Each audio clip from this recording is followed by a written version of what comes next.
Today's podcast is brought to you by the Hounds of Baskerville, the traditional barbershop and shaving parlour.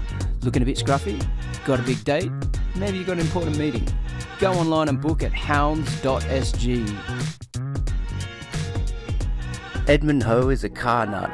He loves driving cars, he loves drifting cars, he loves karting, he loves everything about cars. There's something about Edmund Ho. So you're like massively into cars to the point where you're building a car to do drifting. Yeah, I mean, I'm different from I would say people in Australia or something like that, right? Because they, a lot of them, they actually fixed up their own car. Yes. I try to do that, but I made a lot of mistakes, and then in the end, I just you know what, fuck it, I'm just gonna bring it to the mechanics, and then I get my mechanics to. I have a bunch of guys that really good mechanics, knowledgeable as well. They know how to, because not everybody in Singapore really know how to fix up my car, because there's it's a bit more different. What type of car is it? It's a Nissan Silvia 200 SX. Is that also called a Skyline in other countries? Not really. It's Silvia, Okay. but it's same Nissan, around the same time, but mine is 1989. Skyline, they do have R32, R33, which is around the same year. Right. So it's a different car to that. Yeah, just different. But this car, to be honest, I personally think Silvia is built for drifting, man. It's meant to slide around. Yeah, right. The wheelbase is right. It's rear wheel drive. The engine is strong enough that it's very malleable as well. You can really push up. What the is it, like a horsepower. 2.4 litre or something like that? Mine is 1.8 turbo. Oh, yeah? Yeah, 1.8 turbo, single turbo. And then there's another one is 2.0 as well as turbo. 2 litre. Yeah, right. It's good. It's a good car, man. But then, so what do you do to it? Okay, so it comes off the lot as a 1.8. What you put in filters and chips and exhausts, and what have you had done to your car? Whoa, it's a whole list, man. I actually have a list on my phone. It's really like a list if you want to go through everything, but No, I don't want to go through let's everything. just I'm not gonna go through everything for sure, but let's just say I think if we don't talk about interior parts, right, like normal parts like seats and stuff, even the seats and stuff like that, a good 85% of the stuff on my car has been changed. Okay. Yeah, right. it's not original. So the whole entire car is mostly modified. Yeah. Yeah. Yeah, because you're right. Like people in Australia, or when I was sort of growing up, people would they'd modify cars, right? But like some people would do it themselves. Not everyone, but I think because a lot of people have space to actually do it. Like they have somewhere where they can park their car and They can just leave it there. yeah, or a garage. The best thing is they don't have to worry about this thing called COE, right? Because in Singapore we have COE. Yeah. So every day you'll be thinking about fuck, I can only own this car for 10 years and I just wasted one day. Explain that, because I was really shocked when I came here to learn about it. So COE, it stands for Certificate of Entitlement. So essentially it's something that the government came up with to kind of control the number of cars that's going to be on the road. Okay. So, which I understand that because end of the day, Singapore is still a very small country. Yeah. If we have an influx of cars and bikes, the traffic is going to be worse than Vietnam or Thailand, So I do understand that, but at the same time, every car has to have COE in order for it to be on the road. Only special cases like civil servants or diplomats or people that has politicians. Politicians don't need COE. Handicaps, or handicaps, then they wouldn't need to purchase COE. But apart from that, every car has to have COE, and COE right now, how much is it? It's $98,000. No way. For this piece of paper. Sorry, that's not per year though, right? Per year is 9,800 then. Okay, so it's a certificate that lasts for 10 years, kind of like a voucher. Yeah. And at the moment, it's 98 grand. At the moment, yeah. And so it fluctuates depending on how many people apply? Yeah, how many people bid for it. So every 2 weeks, we will have new bids, and they will have example 800 quota for this bid. So every car dealer and stuff like that, or even sometimes consumers themselves, they can bid the COE, Right. and then they can just and end of the day is just I'm not sure how to really explain to you because I myself I might not really understand it that well. But essentially the more bids that are received in each bidding session, the higher the COE will go. So it's like an auction. Yeah, to a certain extent, you know what I mean. But at this point right now, it's because the government is reducing the quota of the COE available to buy.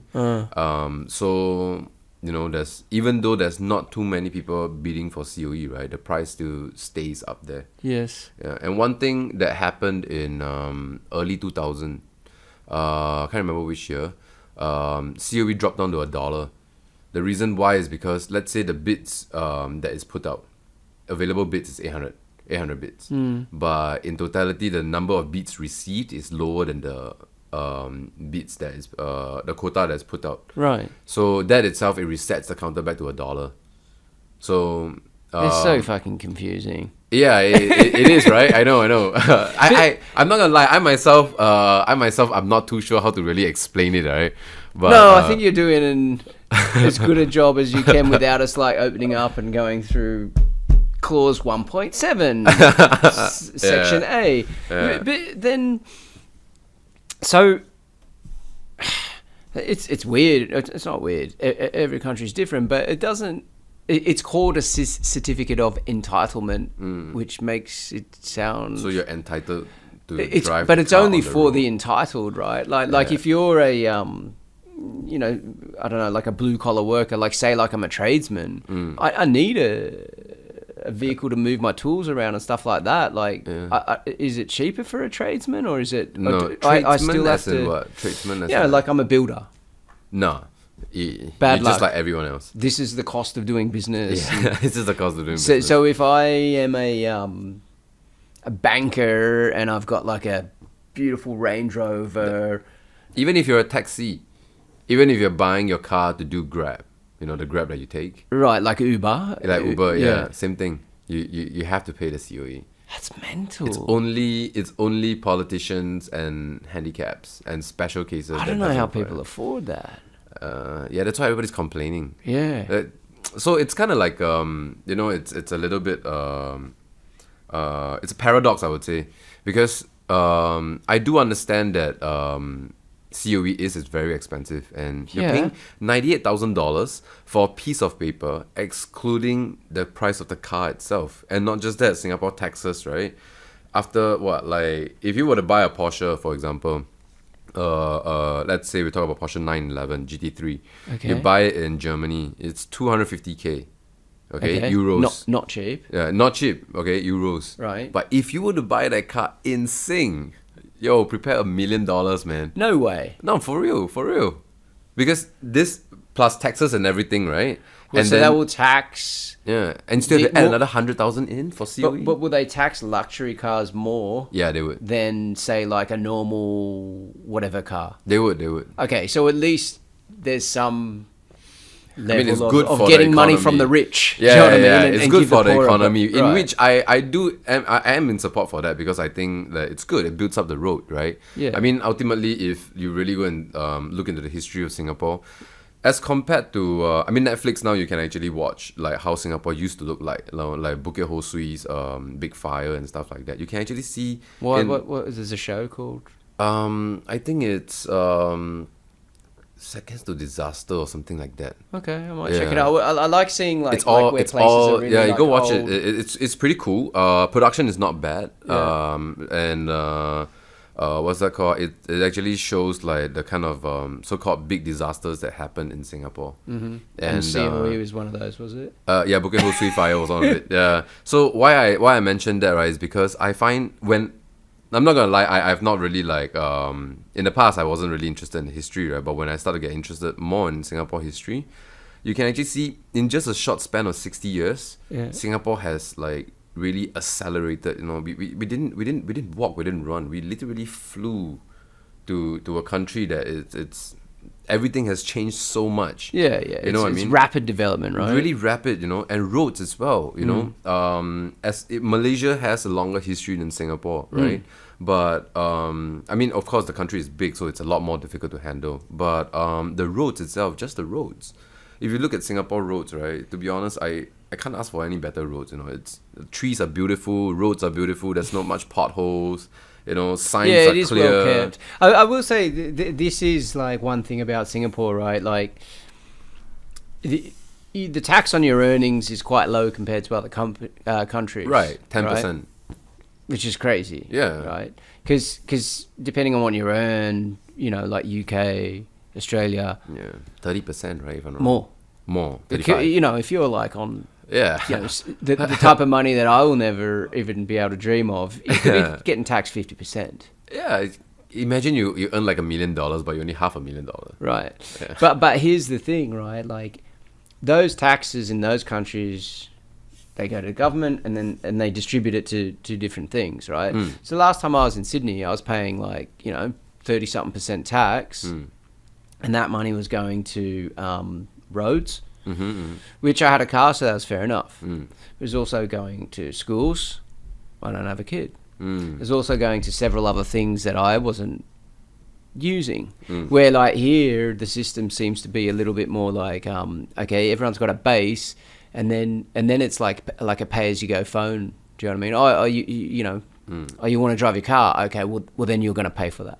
Yeah. Oh, you want to put your kids in school? Oh, then you're going to pay for that. So I find it kind of fair. Yeah. Fairer in some ways. Yeah. In my personal situation, anyway. I mean, personally, how I take it is that, I believe you guys hear before people complaining, saying that like they want to leave their hometown, then they want to go to some other country, and they will always have a country in mind that it's a better country. Okay. You know what I mean? Like for me, I've heard of a lot of my friends actually said that I want to go Canada, or I wanna go to like America, or I want to go Korea and stuff like that. And people are saying that Singapore is like lame and stuff like that.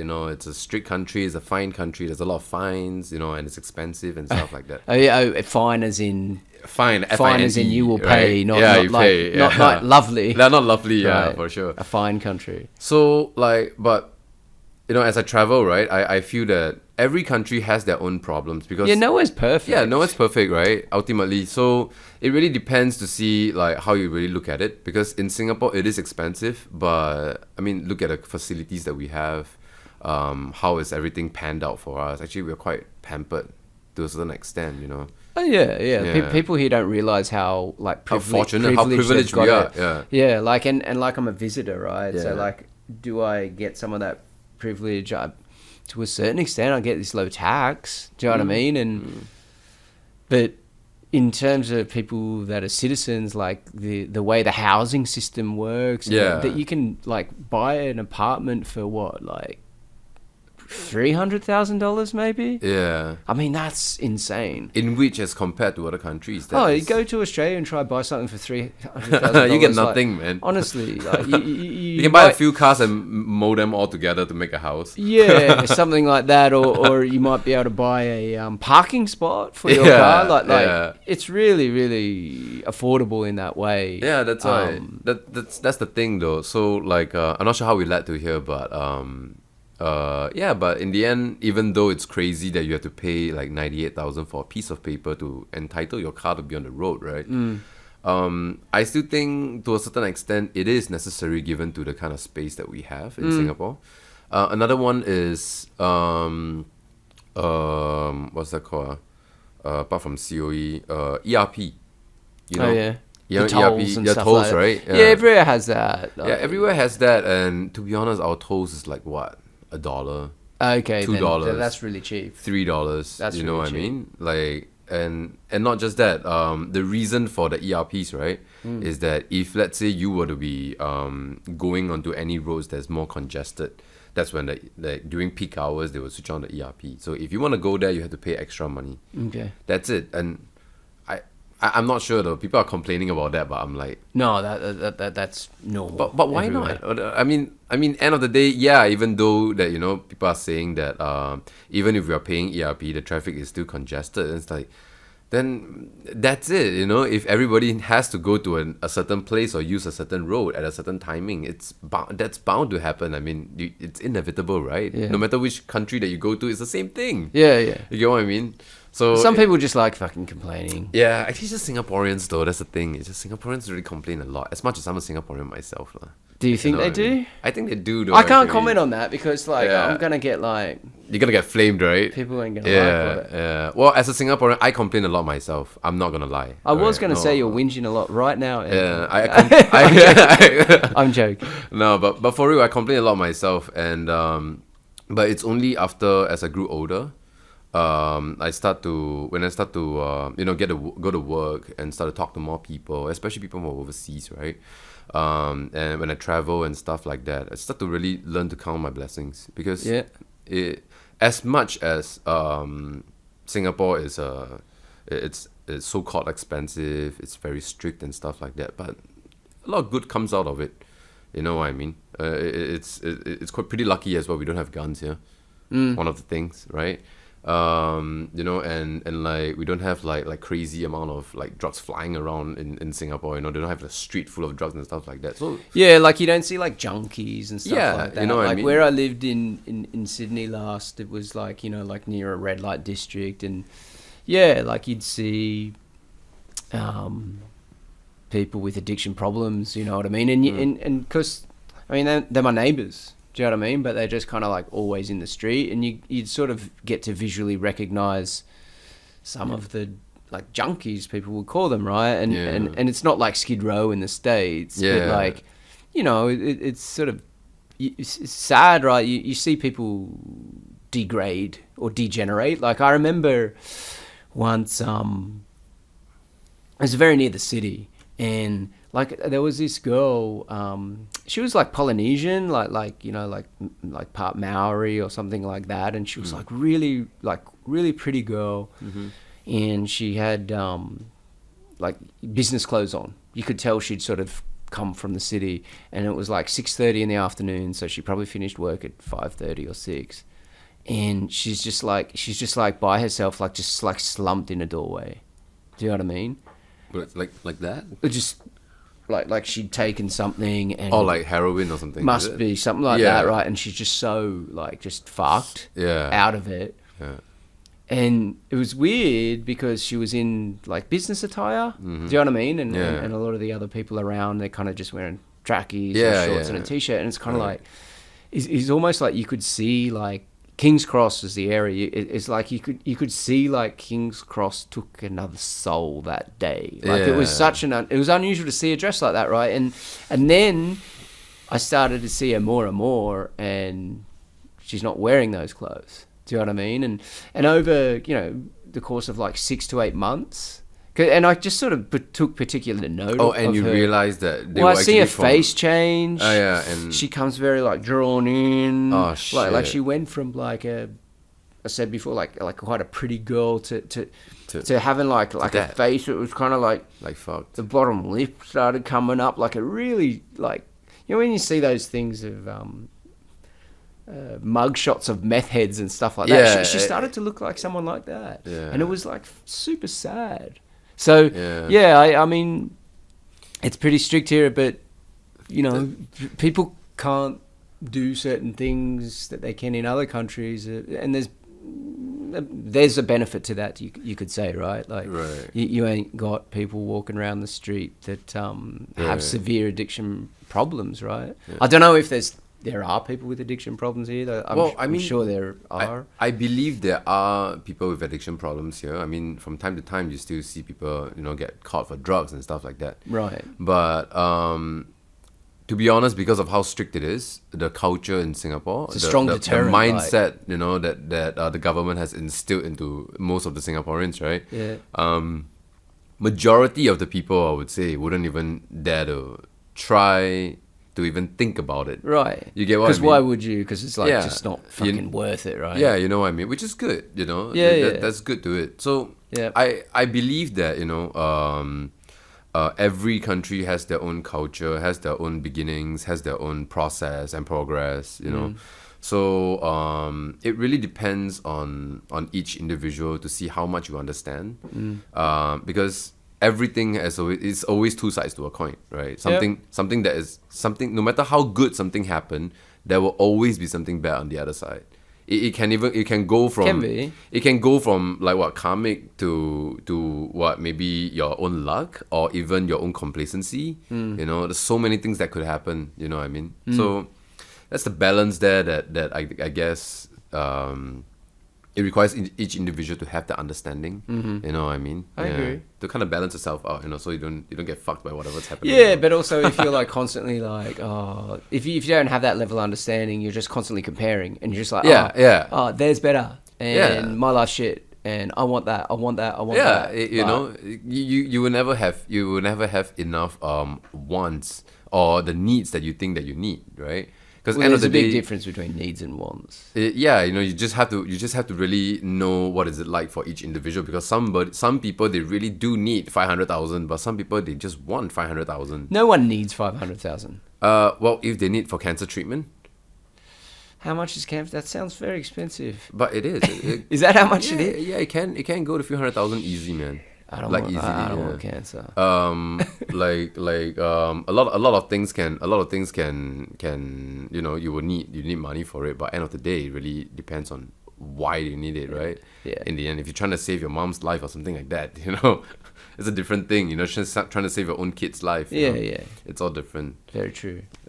So, sorry, we need to go back to drifting. Yeah, I don't know how we linked that. COE. Yeah. Okay. But actually, one last thing on that COE thing, the cars, after 10 years, the cars just leave Singapore. Because I was talking to an old Grab driver. Yeah. Which is like Uber here, and he was saying that he used to take those cars, like, so he bought them, or however he obtained them. I assume he didn't steal them. Put them in a container and send them to countries like Australia and New Zealand. Yeah, and then exporter. And then because a 10-year-old car over there is like, it's not new, but it's like still, it's pretty usable. good. Still usable. Yeah. I mean, a lot of the cars I had in Australia. The first car I had was a 1976 model.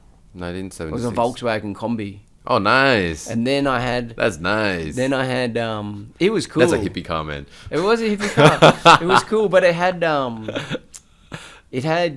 like the steering wheel was like this. Yeah. And the gear stick's kind of like here. It's like elongated. You kind of turn the corner like a truck that. Yeah. But it had twin Delortos. Okay. Yeah, like the carburetors of a Porsche. Right, yeah. And it had like an exhaust and an extractors and stuff like this. That's not a hippie car, man. Well, but it looked like a hippie car because it had the pop top and stuff like that. Yeah. And my friend, he was like he used to fit kitchens. So this had a little kitchen in the back. Yeah. And he had some leftover fake granite bench top. It's like a camper van right now. Yeah. It had leftover fake granite bench top. So he put that in there for me. Sort of thing. That's nice, man. Yeah. It was cool. And then you can seriously live in it, man. Like live in it. My friend had a Combi as well, so we used to park them next to each other and like slide the doors. So it would be like a really close gap, and we'd have like Combi parties. So it was like two different rooms. But yeah, because it was like the Delortos, like it used to get along. You could go sideways around a roundabout in it. Right. So like it's like big and long, right? And you sort of be going, and you can sort of see the back of it almost like sort of coming out. Yeah. But yeah, that was like really old car. The next car I got was, I think that was even a bit older, a 1974. 1974 what? No, actually, after that I got a Hilux, and that was nice. And then someone keyed it, and I'm like, why do I spend money in cars? Like, it's stupid. And then I started buying cars for like, that was the 1974 one. I bought it for $800 off my mate. It was an old Holden. $800. Yeah, $800 car. Okay.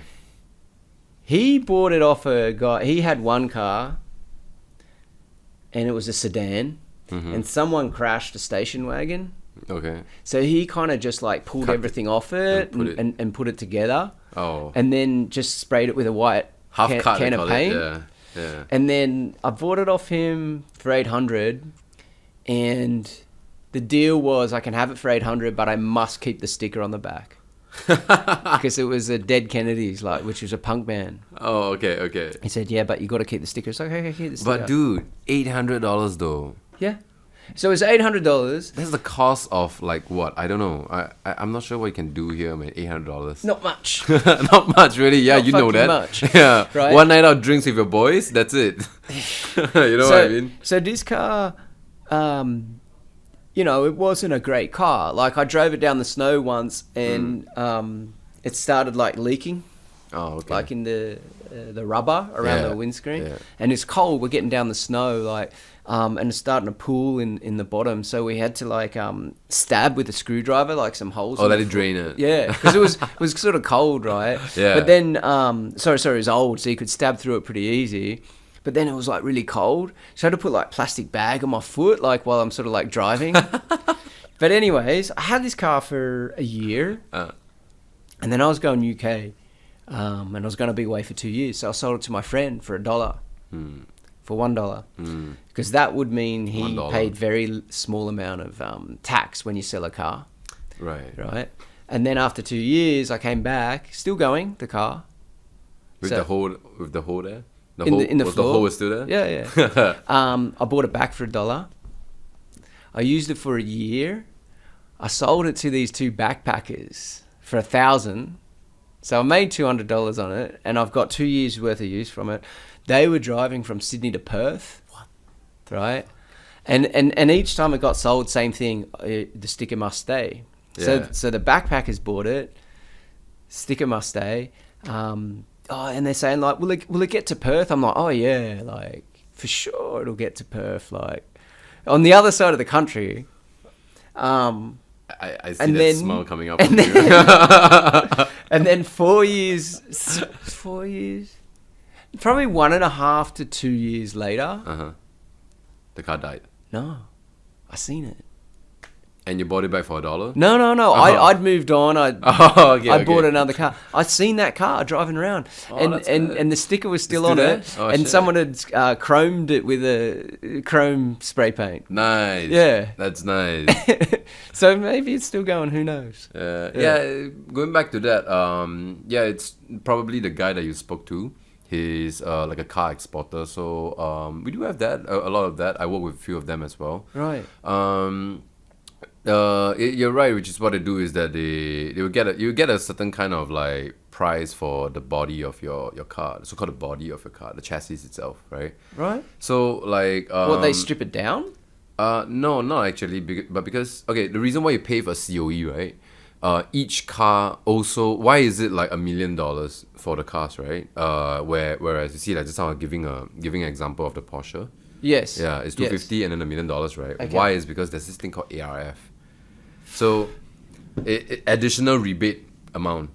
Okay. It's and what it does is I don't know if it's amount or not, but I think so. What is this is that or fee, is that when you were to buy a brand new car and you drive for 10 years, okay, at the end of the 10 years, if you were to scrap the car, there is a certain amount of value that you'll be able to take back from the government. I can't believe you're scrapping a 10-year-old car. Yeah, right. I've always thought so. I drive a It's so fucking 33 years old wasteful. car myself. It's so wasteful. Yeah, right. But I personally think that there's an economy thing going on there, lah. So a lot of the countries, right, like New Zealand, Australia, Indonesia, South Africa, Brazil, all this kind of this and that.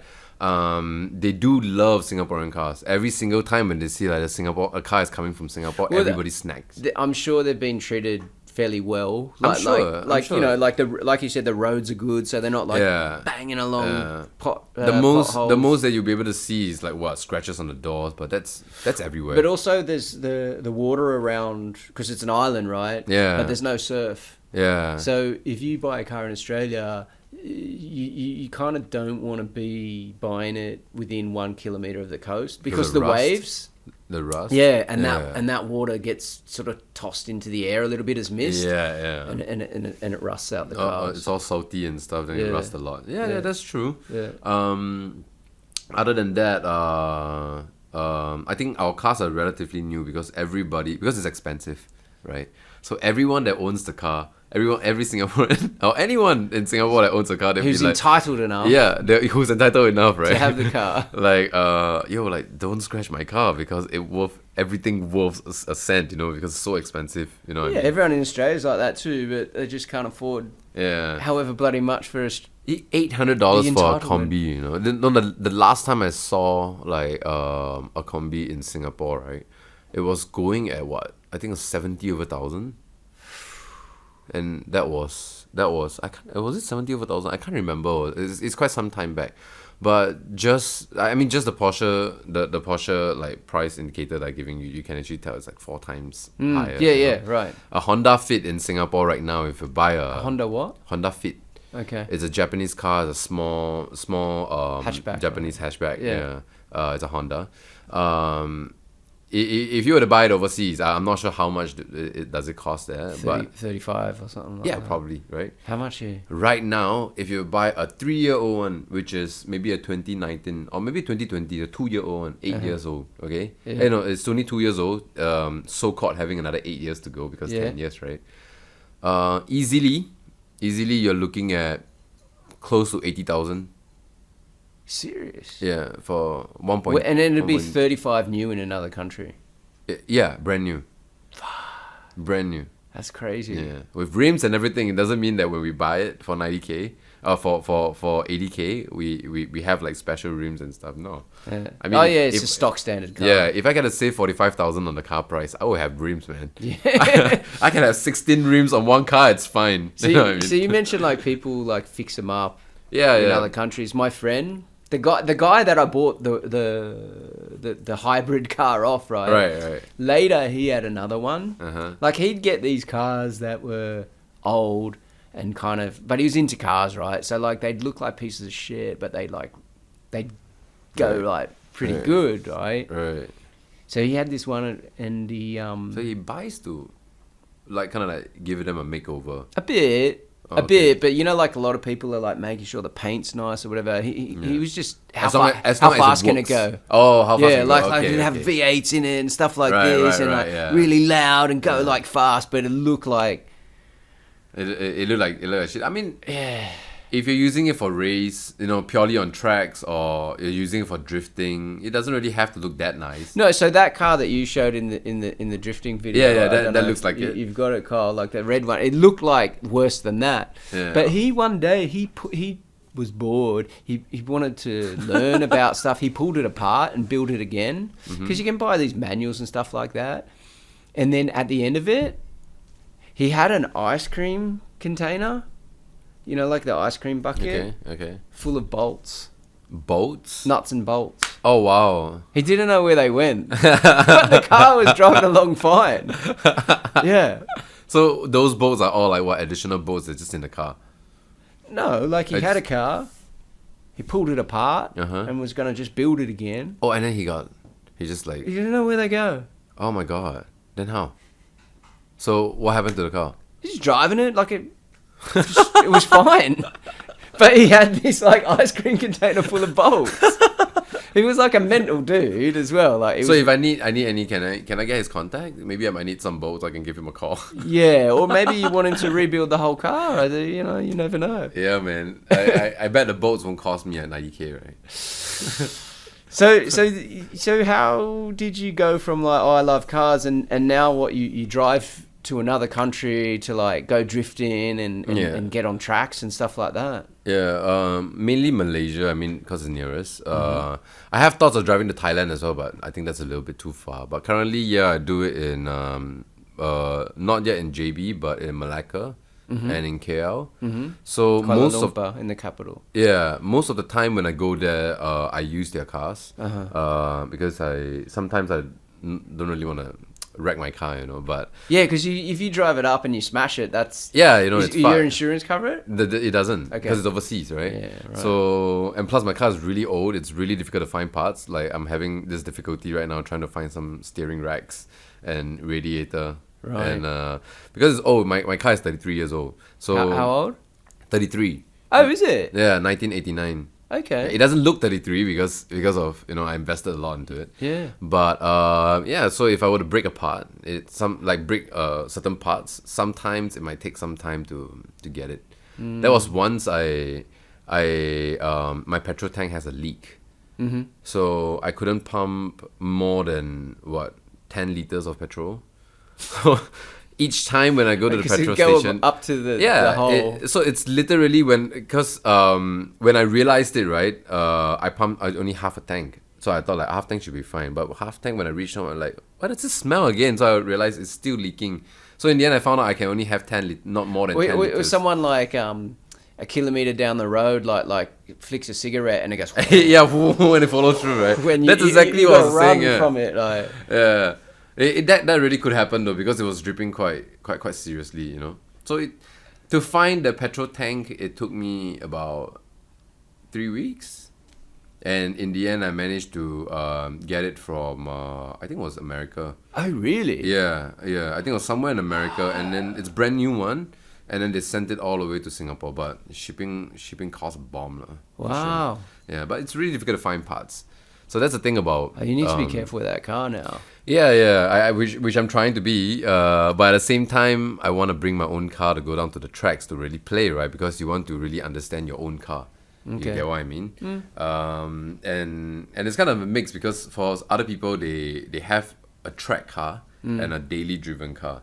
Sorry, right. When you say other people, like this is a common thing. Like in Singapore mostly, because if you buy a track car in Malaysia, it probably will cost you at that time probably cost you 5,000 SGD.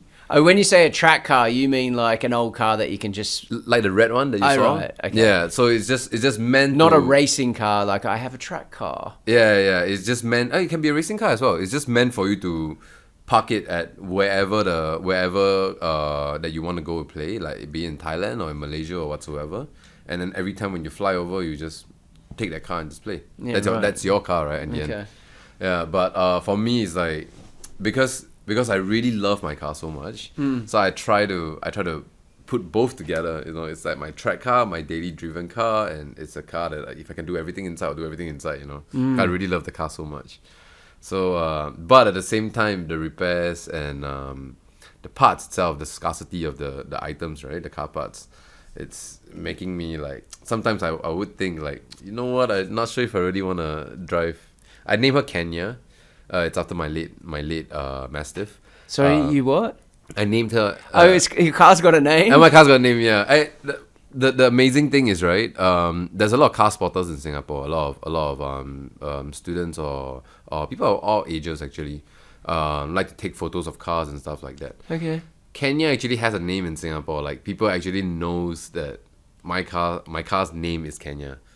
So really? Sometimes when I was driving on how's Kenya, like the country? Yeah, like the country. Yeah, okay. It's the same as my Mastiff that passed on 2 years ago. Right. Yeah. So when she passed on, and then after a while, I bought the car with me and my girlfriend.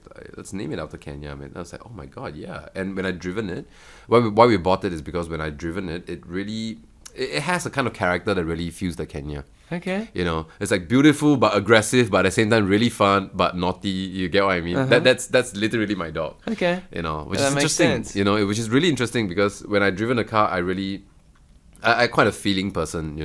Like when especially when I drive. So when I driven it, then I was like, oh my god, this really feels like a Kenya. You know what I mean? So that's why now, every time when I introduce my car, I'll just be like, yeah, this is Kenya, and to the point that now people just knows. So when I drive on the road, in Orchard or whatsoever, sometimes, and then and people spot Kenya, they'll take photo and they'll post, and then they either call it 200SX or they'll just be like, saw Kenya today, and then they tag me on Instagram. Yeah, right. Yeah, and you don't know who these people are? To be honest, a lot of them I'm not sure who they are. Yeah, right. But they're pretty nice people. Some of them, they're really respectful. Before they take photo of a car, they actually ask you. Oh, right. Yeah, they're like, hi, I'm sorry, but can I take a photo of a car? Is this your car? That kind of thing. It's really pretty they respectful, ask you yeah. to, okay. But I do have weird people, sometimes there was once I was in Bugis. There was this bunch of kids. I have no idea who they are, right? And this really pissed me off because what they did was that they tried to open my door. Okay. They were like they were like looking at the car and stuff like that, and I was seeing them from the opposite of the road. I was like, oh, okay, it's just another bunch of people appreciating the car. I always like people that enjoys and appreciates old Japanese cars. Okay. Because I think car makers don't make them like how they used to make. So that's why I really appreciate people like that. But then this bunch of people, they cross the line because they try to open up my door. They know they probably be like it's an old car, probably the locking system is not good and stuff like that, so they want to try things like that. That's a lot of such things. Well, that just goes into a whole different zone. Yeah. Do you know what I mean? Like, Yeah. oh, you tried to open my car. Yeah. Right. You know what I mean? Why would you fucking do that? Yeah, exactly. So I ran over and I was like, yo, like, what the hell are you doing? Then after that, they were saying, no, we're just looking at your car. It's like, are you sure looking though? Like, are you gonna tell me that you look at you don't know the difference between looking at another thing and touching another thing? Like, how do you even talk to ghosts? You know what I mean? so then after that they were like, so they start panicking, right? I'm like, okay, if you like cars, man, but you gotta respect, you know what I mean? You can't just like touch anybody's car. You know what I mean? Like, you don't try to do that kind of thing. Well, this is an example of the good of Singapore. Yeah. Because if the laws weren't so strict, in another country, this is not really a conversational matter. Yeah. That's true. It probably It's not a conversation. Or there might be a conversation, but it's like quite short. Yeah. I get what you mean. Followed by a lot of other things expressions. Yeah. Other expressions. Yeah. Right. Yeah. So that's why like I don't know why we talk about this, but yeah, it's what were we talking about before this? Just like how you said, people sort of taking photos or whatever. These guys just kind of So that one really pissed me off, and after I scolded them, then they were like they were pretty apologetic about it, but I was like, yeah, but I mean, whatever it is, you gotta understand boundaries, man. Don't cross it. Yeah, that's fucking bullshit. Yeah. Try to open it. No, you can actually hear the sound. It's like they were like. I think you showed great restraint. They were like trying to jack it, I was like, what the hell? A friend of mine, he used to love cars, like, and he put a lot of money into them and stuff like that, and he had like a old Mazdas, like rotary engines. RX-7. He had an RX-3. RX-3, wow, that's rare.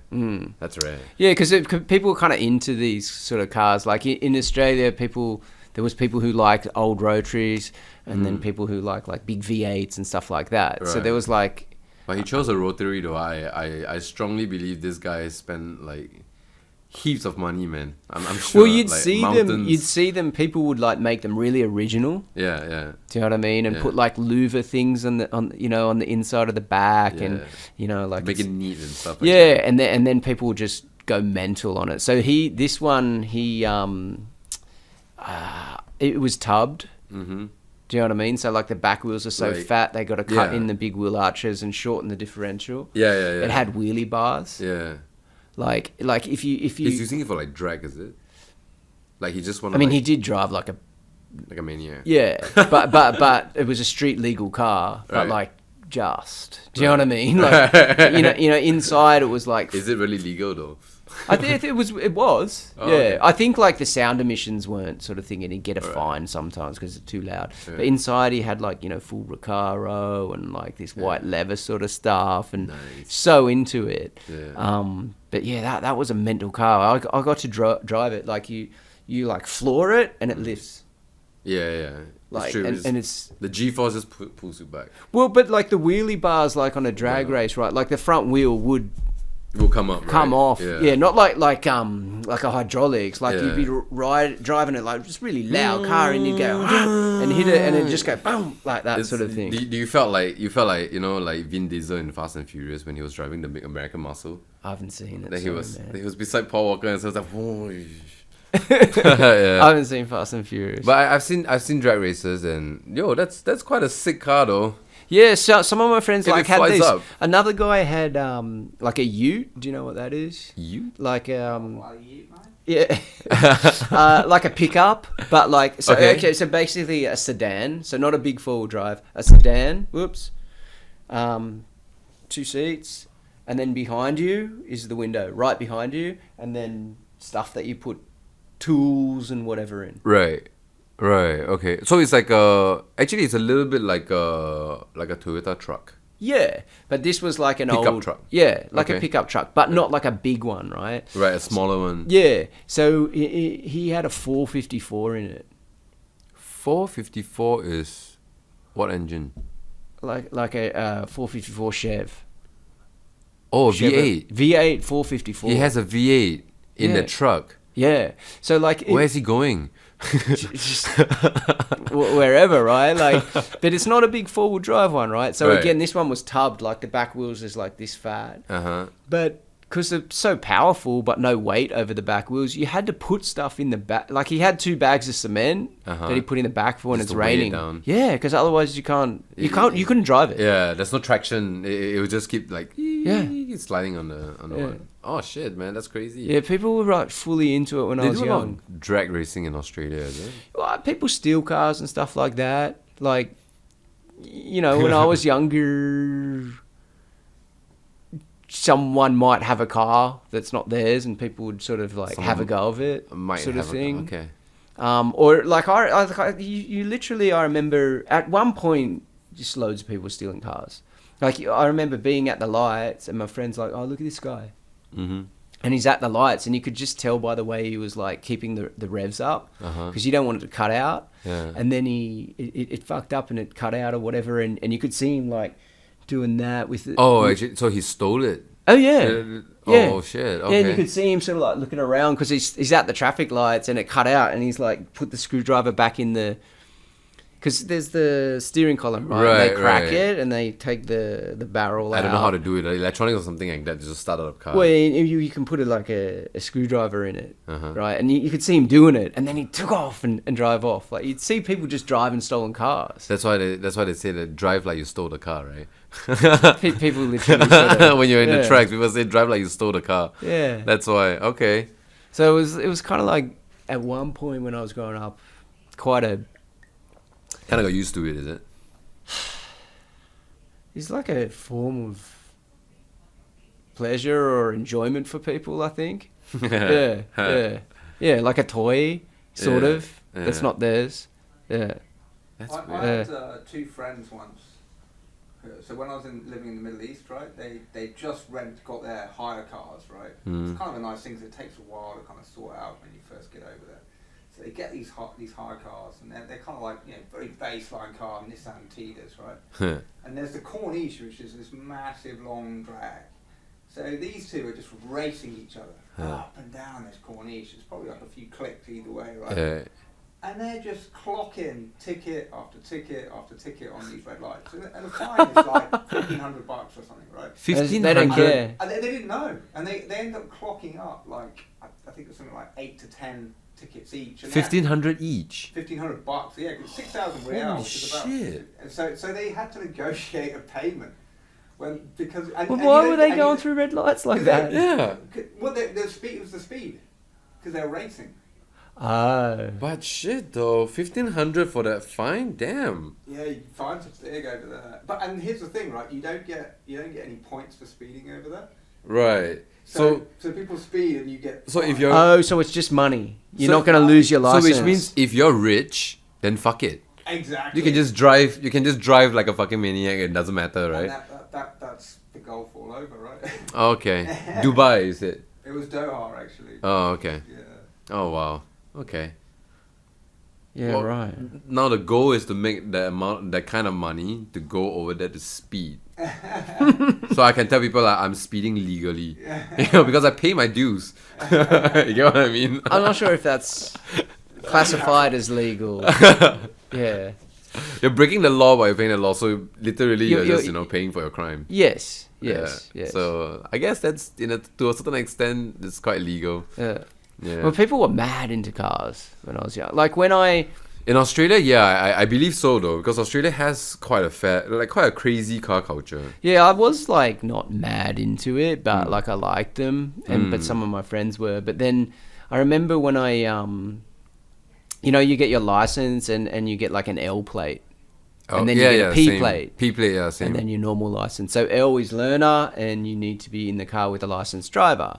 So like sort of get in there, and my mum was like, okay, like now we sort of got to do this or whatever, and I'm like, okay, and just drive, and she's like, oh, how come you can drive so good already? I was like, oh, What are you doing, yeah, Paul? my friend. What have you been my doing? friend showed me, and she's like, okay, yeah. That's hilarious, man. It's like, what have you been doing? Well, but the car was like, kind of like if you're a kid, and you're like, say 6, and you get a bicycle. It's like there's this freedom that occurs, right? Right, like right. You can go up the street, Yeah, I and know. around the corner. I know. Do you know what I mean? Or you go to the edge into another I'm suburb. traveling far away from where I always used to go. Yeah, so there's this freedom, right? Yeah. And then a car is that again when Yeah. you're like 16 or 17. So like Australia's quite a big place. You want to go to the beach, you want to do this or that. Like that was the gateway to freedom, right? So it was like, you get your license as soon as you can. Before you got your license, maybe you're like saving a little bit of money so you can buy something cheap. Do you know what I mean? Like as soon as you can. Yeah. Or if your parents are cool with letting you use it, they're one. I get what you mean. And we used to go like surfing a lot, and some of that have like some little dirt tracks, and you're young, right? So you're a bit of a dick. Yeah. So like we'd sort of like rally drive a bit in Yo, mum's car, right? I'm not gonna lie. If I were to be born in Australia, I would do the exact same thing. Though. I don't think you can, because it sounds like you're gonna do too much. I might not be here, but I might have lost my life. But then my mum, right? Like she's very kind enough to let me use the car. I'm quite sure she sort of knew what happened, but yeah, like we'd go on these dirt roads and stuff, and some of them after it's raining got puddles, and you just drive through them or whatever. Yeah. And then she's like, gets it serviced, and after it we'd like hose it. We'd go into a shopping centre, into the car park, like To wash it. Yeah, and you use the fire. You raise hose. evidence. Yeah, we fire hose all the water off, Yeah. the mud off. And then she's getting the car serviced, and the guy, apparently, she told me, she was like, you need a 4-wheel drive. She's like, why? She's like, because when he had the bonnet open, in the engine bay, he had the bonnet open. He said, "Oh, look, like here's the water crossing that you last did, or some shit, right?" Oh like, my god, your mom. Yeah, because we were just cleaning the outside, but inside, like it's gone up into the sort of engine, and you could see like the level of the water. Yeah, so she was not. Oh, dude, you thought you were smart though. Your mom just I thought called I you, was very man. smart. Yeah, man. No, that's clever though. Your mom is like, you need a 4-wheel drive. It's like, why? No. The mechanic. Oh, the mechanic. Said that to her, Oh shit, so I thought it was a she mom. didn't I'm know sorry. Yeah. Yeah, but shit, the Yeah. mechanic knows, man.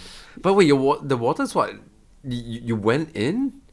Like, No, it's like a big puddle, right? So you go down like quick, and then like it sort of come up over the bonnet a little bit. Yeah. Oh, this is fun. yeah, we do it yeah, again okay, or I get what you whatever. mean. Yeah, Yeah. It's boys with their toys. You know what I mean? Sort of. Yeah. Yeah. I would have done so much, man, if I would be in Australia. I'm sure. There was an area where they filmed Mad Max, the original Mad Max, and they right. have this drag race, and Right. and there's not many. Oh, that's where they filmed it. Yeah, and there's not many people out there, so people would go out there and Right. drive a Right. bit. I see. Yeah. The drifting scene in Australia is huge. Is it? Yeah, because I play racing simulator myself. Okay. So I'm not like an avid gamer, but I do play it. A lot of the tracks, a lot of the people that plays the game, I realize that they're all mostly from Australia. Really? Yeah. Yeah, And right. they have like drift packages. They call it like ADC, or like Aussie Boys Drift Compact or something like that. You know what I But mean? what is that? Sorry. It's just like that game itself. You'll be able to download different sort of packs. Oh, where you can for have- your car for sort of cars, thing. yeah. So Oh, you I have see, a I lot of see. different kind of cars that you can choose. And you can just play online. You can even go on Discord, which is like a communication Yeah, platform.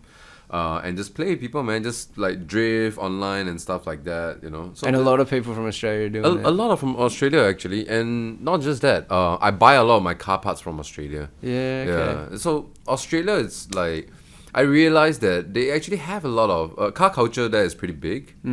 But it's good, I'm not sure.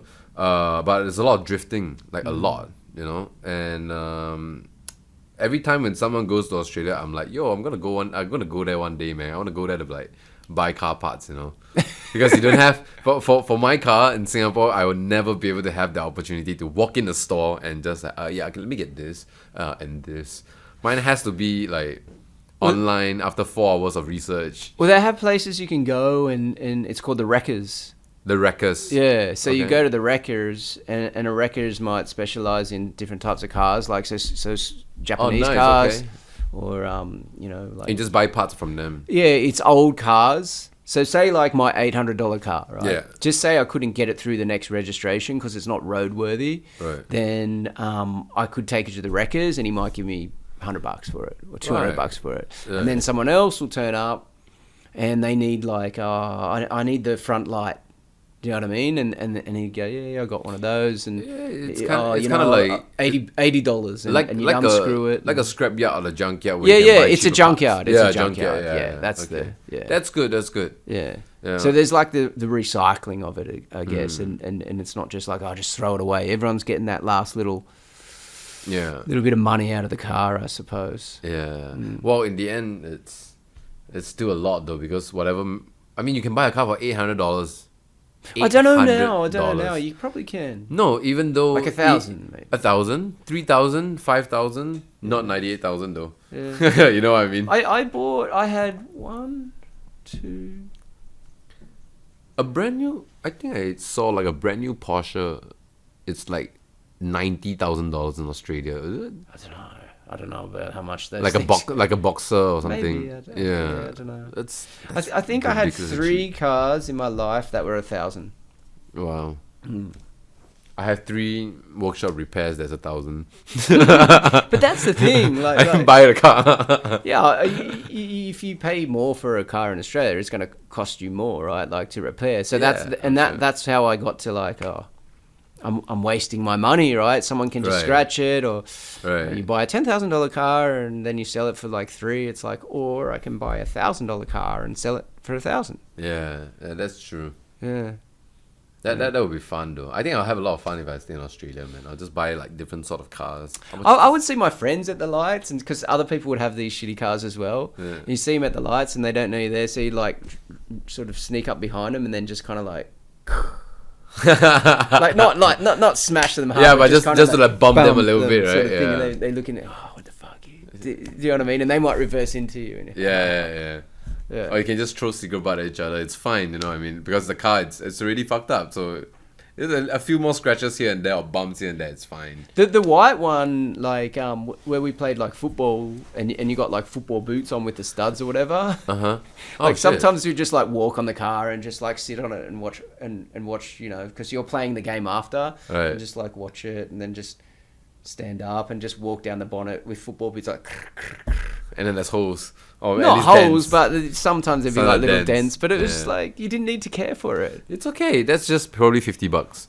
Yeah, If you really think that's about character. it, think about it in terms of value depreciation. Nah, that's character, man. Yeah, that's Yeah. adding value. Yeah. There's a story behind that. This is unique. I'm the only one in Australia that has this. Yeah. You know, you can't find anyone with this kind of design. There you go. Yeah, I'm an artist. You also into other like boys' toys. You got a boat, right? I invested in a boat with a few friends, which is for like fishing and stuff like that. So like people, like 4 or 5 of you chucked in X amount of money, sort of thing, Yeah. and you guys co-own it, sort of. Yeah, That's we cool. co-own it. So we go out to do some fishing and stuff like that. But it's been a while since I last fished though. I got kind of lazy actually. When you go out to get on the boat, it's not like getting in a car. You have to prepare a lot of stuff, right? Yeah, for that boat that I invested in my friends with, we have to get our own ice box. I mean, standard stuff. You Yeah. require water and stuff like that. I mean, we're all boys, so Lucky for us, latrine or toilet essentially. It's Just just really easy. Off the back. Yeah, it's just off the back, you know, and just like Doesn't matter go- what it is. Check the wind. Off the back. It's just check the wind. Okay, behind. Behind is here. Yeah. You know what I mean? Yeah, we go out to like Raffles Lighthouse or somewhere near what's that place called? Kusu Island or St. John Island and stuff like that. What are you fishing for? Well, the few things that you can catch in Singapore probably is like groupers, bass. Hopefully don't get eels because eels will fuck up your lines. They kind of bite it and coil up. Yeah, and it gets really slimy as well. Yeah. Snappers actually these three like groupers, snappers and bass. These three is what I would say most people usually would want. If you're going like for sport, like for me, I prefer more to the sport of the fishing because I'm not really too much about eating the fish, although I love eating fish. But for me, is that I like the fight with the fish. Well, so you like taking it out, releasing it, right? Yeah. So you can also get like GT, like giant trevallies. Oh yeah, that's good. Yeah, trevallies. Those are really fun to play. Well, kind of this type of. Yeah, and they're like really strong. You know, they can really drag a line. So that's the fun part of it. I was snorkeling under like off the side of a boat and sort of there was all these giant trevally underneath it, and like the way they were moving and that it's fucking scary. It's just like.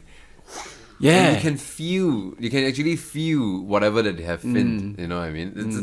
It's really very strong and very fun to play with that. And you can't really eat. I don't know about other people. I heard that Indonesians they do eat it, but trevally you can. Yeah, but I don't know.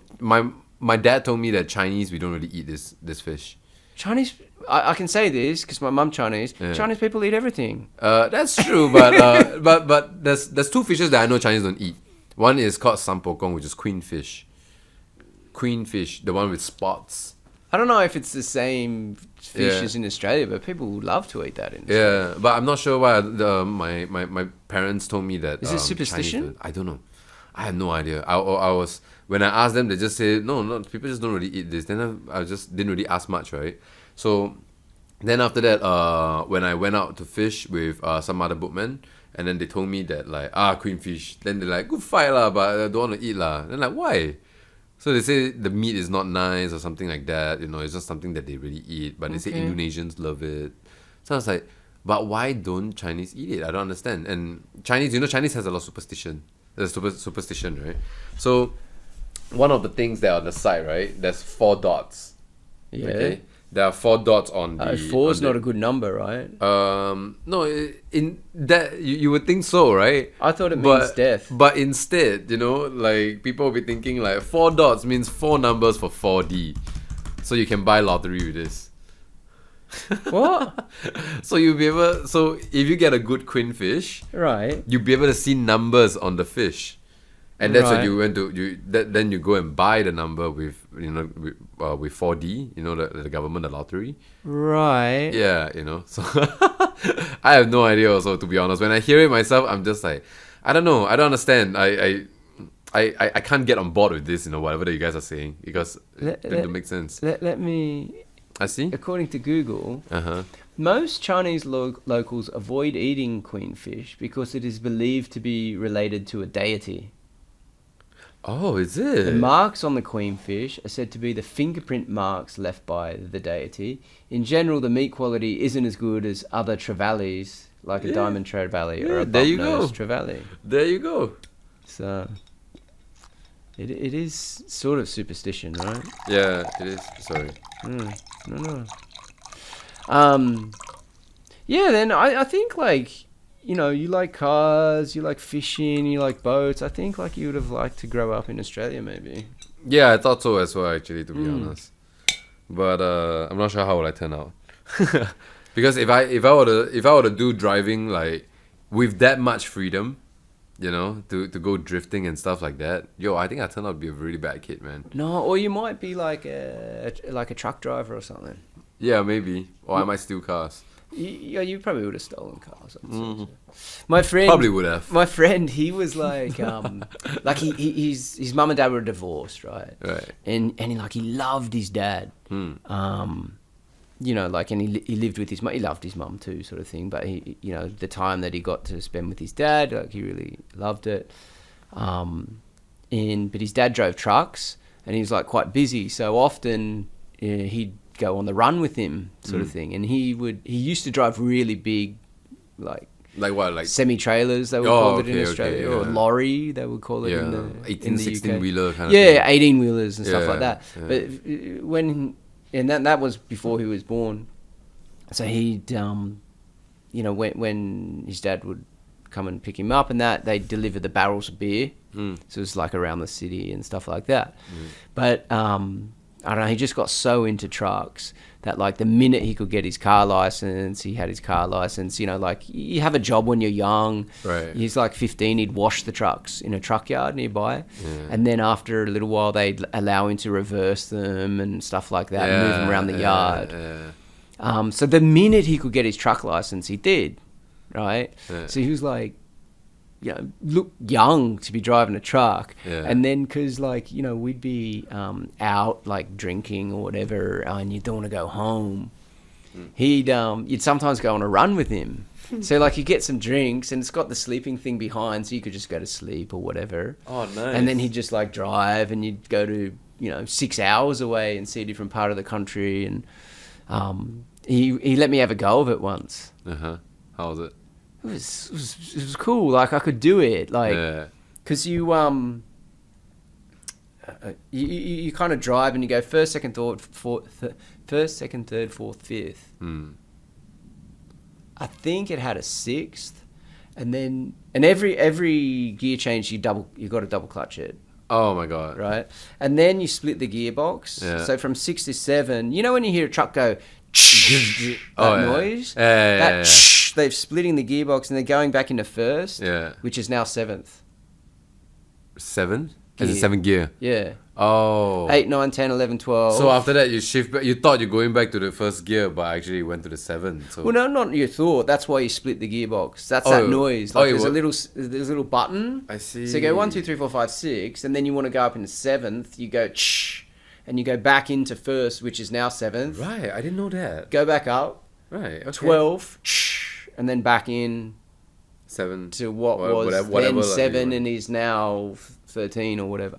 Oh wow, that's how it is. So I was doing the gears good, and it's in a small country town. He goes like, you're doing really, really good on the gears. He goes, just remember you've got a trailer. And I'm like look in the mirrors, and like I'm so close to taking out, like, you know, like a little street sign or something. Like that. Oh yeah. He goes, yeah, go wide around those corners. Like, oh yeah. You're lucky, man. He actually said that. But it was cool. What trailer? Oh shit! It was cool. Like, you'd be driving along, and then, like, I don't know, you'd sort of see, like, other truck drivers, and they'd look at you like funny, like it looks like kids driving it, because we'd like lower the seats, so like our heads would sort of like be here on the window, and we'd drive it like that and look past at people. But that sounds fun though, really. I've never driven like a prime mover or like a big truck like that before. It's but cool. I always thought it's cool though, having like 13 gears and stuff like that. Yeah. It's pretty interesting. It's complex, man. Yeah, I bet.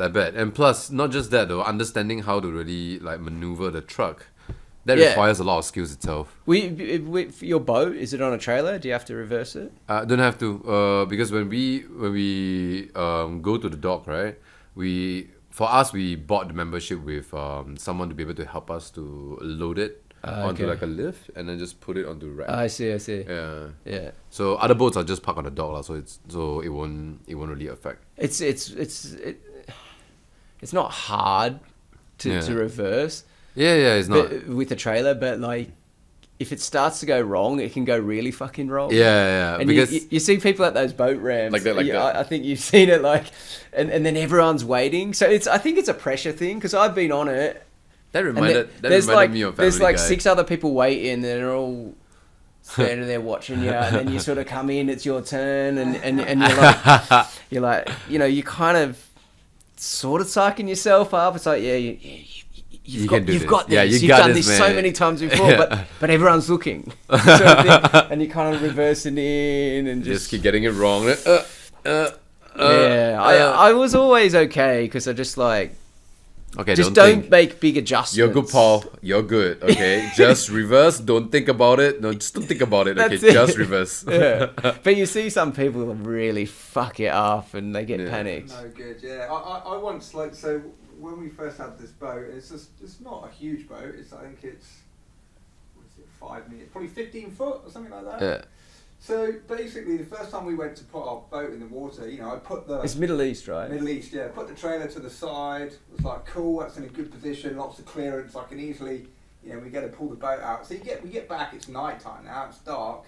There's a million cars on the ramp because the Arabs only come out once it gets a bit cooler, right? Yeah. Oh. So basically, I've now got to navigate through this tiny ass gap, and I've got With the trailer. And usually, you drive in front ways and just do a big circle and then reverse back, right? Yeah. Do you know what I mean? So you go towards. The Oh, ramp. it's really wide ramp. Yeah. Well, it's the ramp's not, but you kind of go in, so you drive around like that and then reverse. Oh, the okay. trailer. That's the I easiest way to do see, it. yeah. Now I can't. Now I've got to reverse the whole thing through. this Through snake. everyone. Oh yeah, you can't And, make. they're about 10 cars deep, and it's an absolute shit show. It's dark. That can go very wrong. Yeah, that can really go really. And That can it go was very so very wrong. stressful, man. I don't know how I did it. So you I have to somehow keep did it. going reverse and go straight again and reverse again Well, if you it couldn't- goes. You had hardly any manoeuvre to route, so you just had to. You just got to get it You right. just got to get it right. Yeah, don't And fuck it up. And it was just so stressful, and I somehow did it. I don't know how. Yeah. I think I just did it really slow. Just hung out the sides, watched, and it was super slow. Because never again, man. It's very stressful, and everyone's like you said, watching you. But Yeah. with this being said, though, it triggered something that I was thinking about. It really, personally for me myself, I think that it's really fun to have like this kind of driving experiences because it's like in Singapore you don't really have opportunities like that. You know, you can't really have like a boat just right behind you and then you just drive along the road. You know, like the police is gonna catch you and stuff like that. You know, Oh, well, you're not allowed to tow a boat yeah, here? you can tow a boat, but you have to have proper licenses. You have a lot of paperwork to do and stuff like that. And To be able to just tow a little boat. yeah, on the road itself. Really? Yeah, most of the time, if they tow, probably is towed by That's true. another. I never seen. Yeah, you've never seen, right? That's the thing. You know, you I would- just thought people just don't have boats. we will never. No, the boats are all the boat all has to be parked at wherever the dock is. So many rules. Yeah, you know what I mean. So why after he shared this, right? I was thinking like, yeah, you know, it's like we I don't think I will ever have that experience until I go to another country and try it. Well, You know I what I mean? can't say it's fun. Uh, when everyone's sat there yeah, watching but- you, they're fucking like, they want to get out there. They want to hurry up. Yeah, but for a And you're- driver like myself, I do want to experience different kind of drives, right? Ultimately, like camper van as well. Have you ever seen a camper van in Singapore? Think about it. No. Have you ever heard of anyone driving up to the mountains or somewhere, if there is a mountain in Singapore? You don't have that. You, Yeah, that's why, you know what I mean? To have like picnics and or even sleep in their own vans and stuff like that, you know? You don't really hear that, right? I suppose, yeah. So like I think when it comes to like driving, because also it's a very small country, so we don't really have like mountains and stuff like that, like No, you countrysides. don't. Yeah, to be able to experience something like that. The closest that we can do that is probably driving up to Malaysia to Cameron Islands Yeah. to try something like that. Yeah, yeah. Yeah, that's probably That'd the be closest nice. one. Yeah. So yeah, but I always thought that, you know, this kind of thing is pretty fun though. Actually, it's quite an experience. It sounds fun though. Actually, it's something that It sounds shit. It sounds like you're going to go, like, maybe one day to Australia, right? And your Yeah. itinerary is going to be like, okay, what are the shit I can get in? reverse a trailer, like, do a boat round. Like, can you imagine, like, your girlfriend would be like, could we, like, go to a beach or, like, a winery or something like that? And, no. I need to reverse a boat. Oh, we're going to sleep in the car tonight. Yeah, we're She's gonna go in be the like, van. Do I fucking have to? Yeah. Like, yeah. We're going to drive up a mountain. Yeah, my girlfriend, she'll probably be like, oh, okay. Because she knows that I like this kind of thing. She knows that I like to like put myself in weird situations like that sometimes, you know. But it's fun. It's a kind of experience that I like to just to try.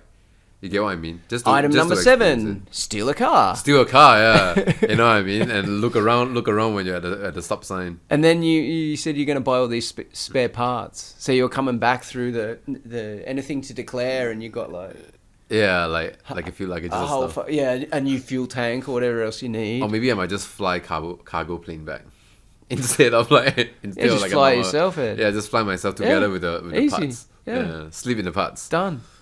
It's a lot of this kind of thing. But yeah, it's a kind of experience though, I think. I've always thought that every bad experience in life is a good story to tell. Just imagine if Yes. someone were to get bitten by a shark. You lost maybe this part of your arm. Only one part of your arm here, you know. It's fucked. But things is past. You probably would tell people about it. And people be like, holy shit. Well, people would say, "Where's your arm?" Yeah, firstly, that's what they would say. But There's that. It's a good story to start, right? Imagine you're like, you know, if There's better stories, man. Yeah. But I understand what you're saying. yeah, better stories are, that's true. Yeah. Once we were we were driving between Sydney and Wollongong, and it is up in the sort of mountains, or there's an escarpment, and like it's highway, right? And I had this car, and I had a trailer on because I had to move some stuff from one house to another. My uncle had a house where there was a couch that he said I could have, and I moved into a place, so I got a trailer off a friend or hired it, drove down, put this couch on it with a friend, drove back, and this was another cheap, shitty car. 800? This one was a 600. It was a Land Cruiser FJ55. Oh, hey, I think it that's- was like around 76 sort of thing, 1976, like a big four-wheel drive. How much would that be then?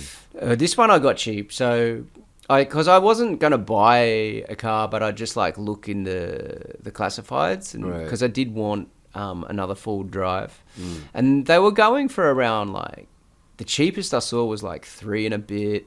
Some of them were like 4 or 5. For Land Cruiser. But now it would be Shit, more. though. Now it would be more. Yeah, but would it pass like 10k, 20k? Would it pass that amount? Because Depend on the condition. Now I don't know. that is so cheap, man. But then I saw this one for like I think it was like 2002, and I was like, "Fuck, that's Dude, cheap," and it seems like a I good am condition. so jealous, though. I went out to see the guy. I was like, "Oh, why is it so cheap?" And he's like, "Oh, I just put the wrong price in, but you know, like if you're gonna buy it, I guess I kind of have to sell it to you for the price. Otherwise, it's false advertising." And I'm like, "Yeah, you know, you're right about that." But I'm a bit. So like I'm kind of like So he's- checking it out. so is he looks really- okay? It's like yeah. So I'll get it. Is it a lemon or is he really No, that it was nice? really good. It was really good. Yeah, Oh he was shit! just like a really good person. That's and, a nice guy. and I wasn't. That sort was of a nice thing. guy. Yeah, you were not, man. And so like I get you should have this just given car. a little bit more, you know. I get this car, and it's a cool looking car, right?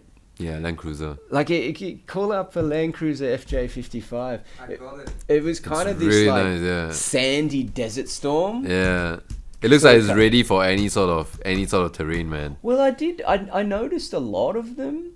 One of the wars was going on, one of the Gulf Wars, and I noticed a lot of them being used in that.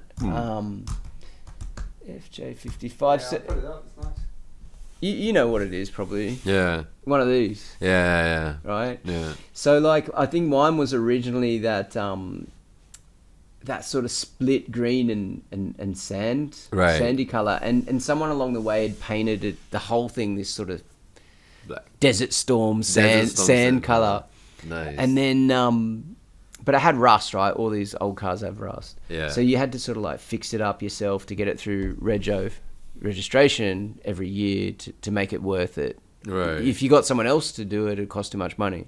So I'd like sand it back. How much would it cost if you get someone to do a full respray of the car? Oh, I don't know, like loads. Well, they have to take all the rubber off and everything. Yeah. A lot. So A like lot. what? Can it be I like don't know. 3k, 5k? Back then, maybe. Now, I Oh, don't know. shit. I don't know. Oh.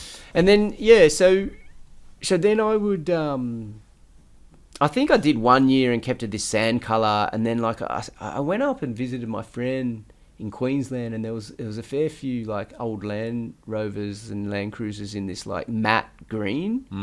I was like, man, it looks cool, like full army. I was like, how did you do it? And he goes, I got normal paint on that color, and you ask him to put flattener in it.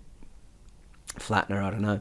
And he goes, and I just used a roller, a house roller. And that's it. Yeah, because the flattener makes it go matte. Yeah. And then and I think it sort of out, evens it out a bit. Yeah. Like, so it's not like a beautiful respray. Like, it looks a little bit like the skin of an orange. Like, it comes up here and yeah, there. it's bumpy. Yeah, and it's you like touch the it, skin of an orange. as well, yeah. But yeah, just once a year I get the roller out and just do it matte green, and I had a white roof, so it looked like a full like army car. Yeah, man. It was cool. Yeah. That sounds really cool, actually. I want to see that, actually. Yeah, it was a sick car. Yeah. Yeah, man. Yeah, I do like cars. I miss it now, having sort of spoken about it, because I haven't driven for ages. Being here. Yeah. I think the interesting thing about cars is, at least for me, is how different brands, you can really tell the different brands and the characteristics, even the smell of the car. There's quite a difference. I only know new car smell. I hear people say that. Yeah, but if you realize, like, Beamer has its own smell, Mercedes has its own smell. I don't get to Lexus has its go own in smell. these types of cars. I'm sure you will have the opportunity. Come on. No. I don't know. I don't know anyone who has a car like that. Or you can just anytime just walk into the showroom, just be like, let me just see this car. Okay, let me just smell this car. Yeah, let me just smell it. Okay. So sorry, a BMW smells different to a Mercedes? Yeah. This is a bit weird, this conversation now. No, it's really... It's not going to turn sexual, is it? No. But did you know that automotive makers, they actually have research, they put research into how the smell can make the driver feel. They control it? Not control it, but there's a specific reason why each brand smells differently. What is that reason? Depending on what a car automaker is trying to do. So if they're trying to make you feel more like, at ease and you're in a very luxurious spot, you know what I mean? Then there's a certain kind of smell that triggers certain kind of... What, like they try to make it smell like leathery or something? Leathery, maybe a bit leathery, and I'm not sure how to really explain the smell is, but I remember watching something like this before on a documentary. Really? And they were saying that, like, you can try Google it. Yeah. Like how, like, each automotive maker, they have their own kind of scent. Okay. That's why each car has their own. Each brand has their own smell. Each car brand have its own smell. Yeah. So it's I meant. can't talk. I'm hungover. It's meant to trigger certain sort of, I guess, emotions or thoughts that if you have. It's no accident that all cars smell new. The aroma is a product of many hours spent by a team of material specialists. Some aromas are specific to one product, and others are universal. I imagine it's like subliminal though as well. Yeah, it is. If it's trying to lock you into their It's- brand, right? yeah, Conjure correct. up emotions and stuff like That's that. right. Yeah. Because they do this with like banks, hotels. Yeah. Really? Yeah. The lobbies. Yeah. You're right. You're absolutely right on that. I'm It- pretty sure. Yeah. It's the same as like one of the ways, like, if you want to you guys went to Abercrombie and Fitch when it first opened in Sing. Okay, so when A&F opened in Singapore, right, the big store, there was a big hoo-ha about that store.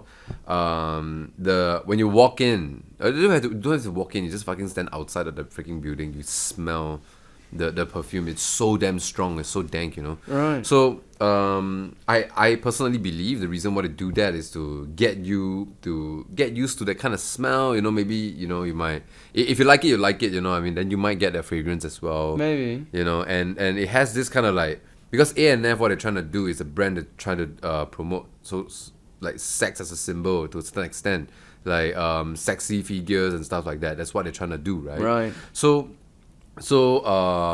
that smell itself, I believe, when they made that perfume, is meant to make you feel as if, like, kind of like a hunky feel or a sexy feel.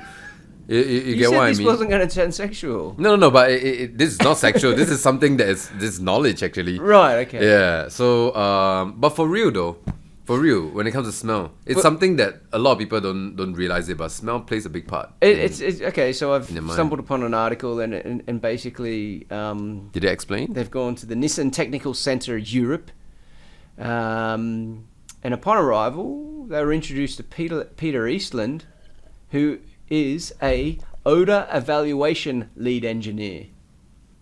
It's his fucking job. Mm-hmm. And Peter was very concerned when they mentioned having stopped for coffee on the way in because caffeine along with nicotine can damage your sense of smell. So Peter's not happy about that. But yeah, it looks like his job is to Assess. engineer the smell Yeah. of Yeah, the car. I have a friend here. That's literally what his company does.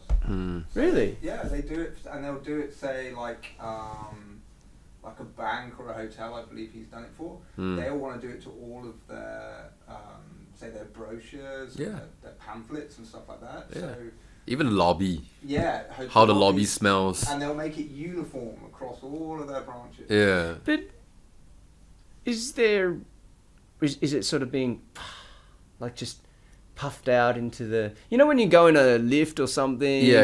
and there's that thing There's this auto thing, right? yeah, which I find really offensive. It's kind of like, do I fucking do you know what I mean? But have they got stuff like that going on? Probably in the For ducts, the I think. lobbies. Probably in the ducts, or maybe somewhere in the filter. Like general knowledge, like BMW.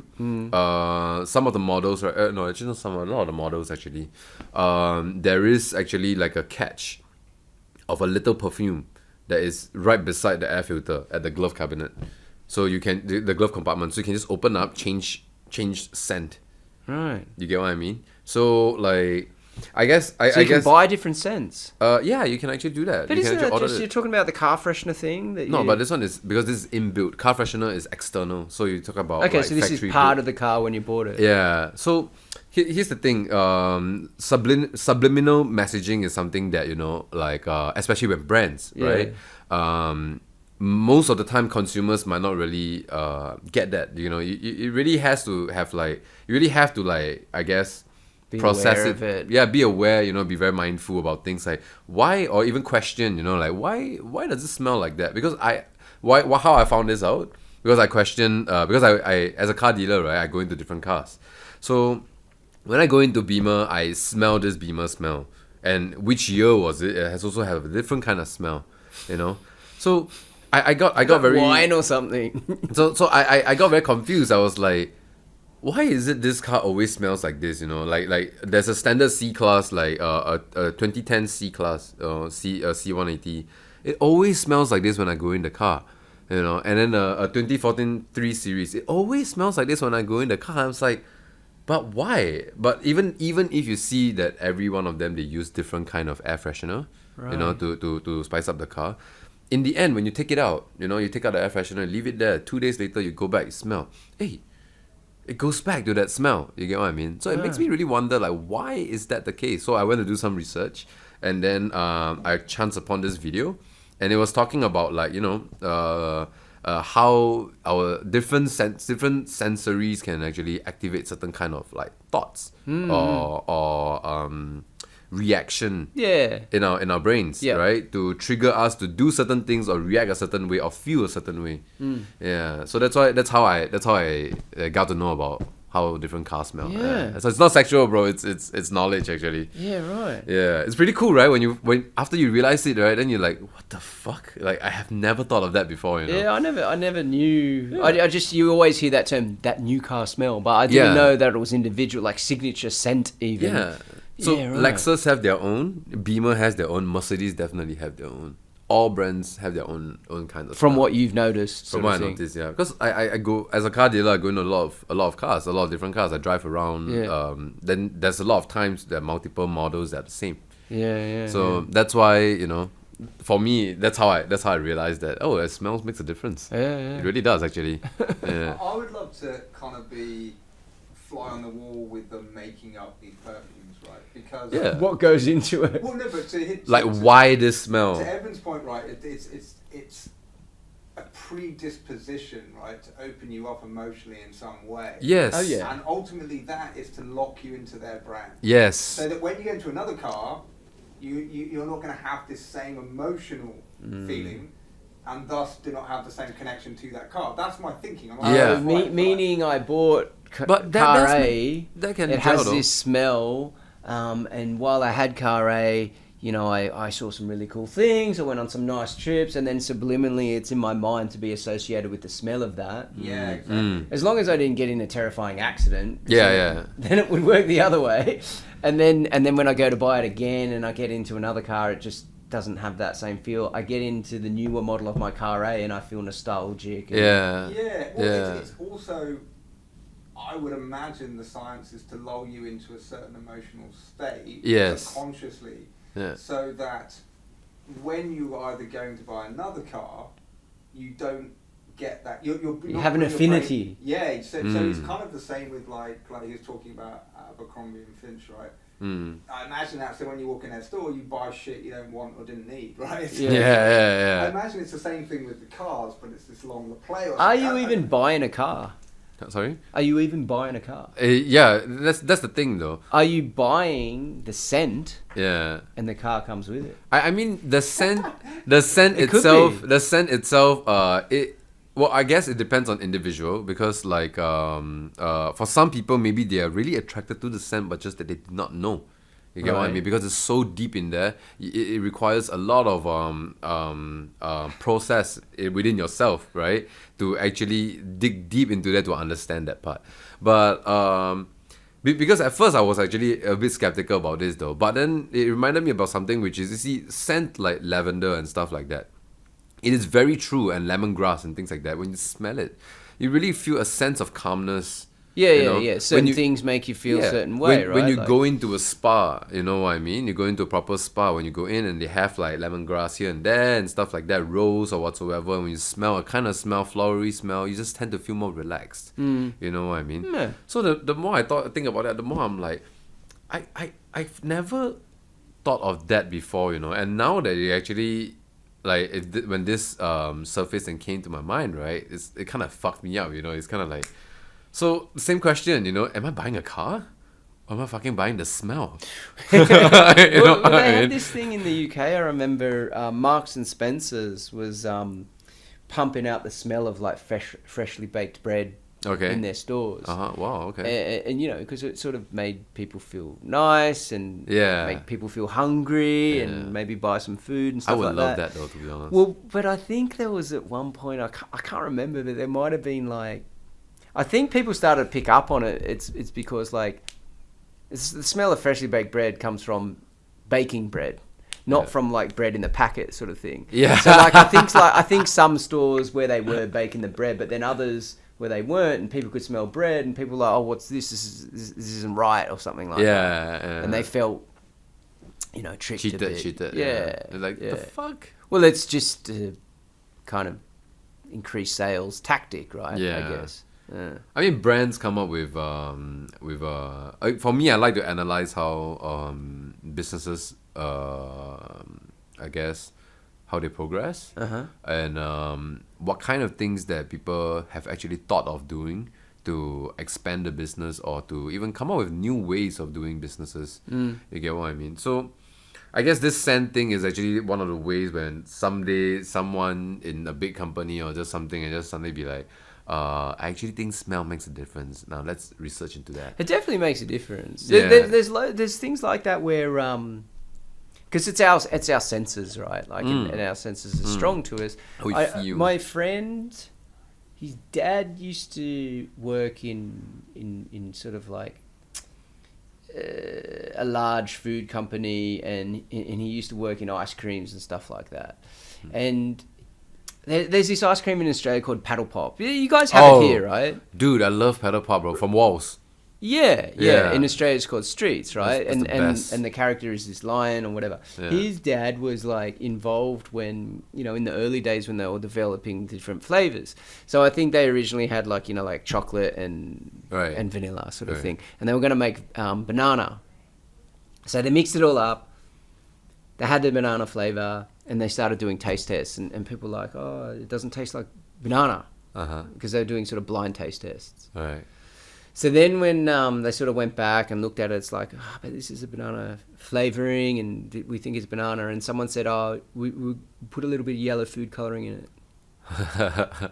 And then they went out and did the same test, and they didn't alter the flavor, they altered the color. And then they all came back as like, yeah, this is a nice banana flavor. And right, yeah. It's all about what you. Yeah, actually, I mean, ultimately, it's really how our senses all work together to get the idea in our head. Yeah. Right. It's all receivers at the end of the day. Our nose, our eyes, our ears, our hands. They're all receivers. Well, it's about also how we perceive up here. Yeah, but I guess, but it's also like, maybe we don't realize how visual we are as well, right? Yeah. It really does, actually. Yeah. It's pretty interesting that's why I actually like to take notice of such things, or even behaviors, I mean, when you notice like certain sort of behaviors when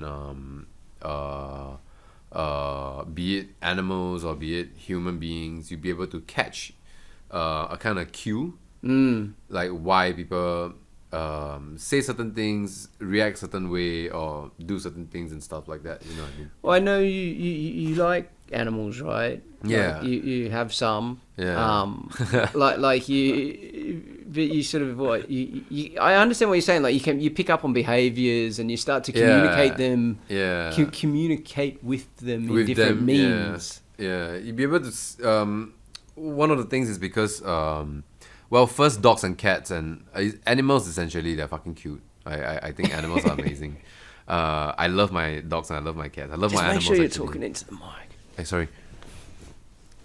Yeah, for me, it's like I love all my animals, to be honest.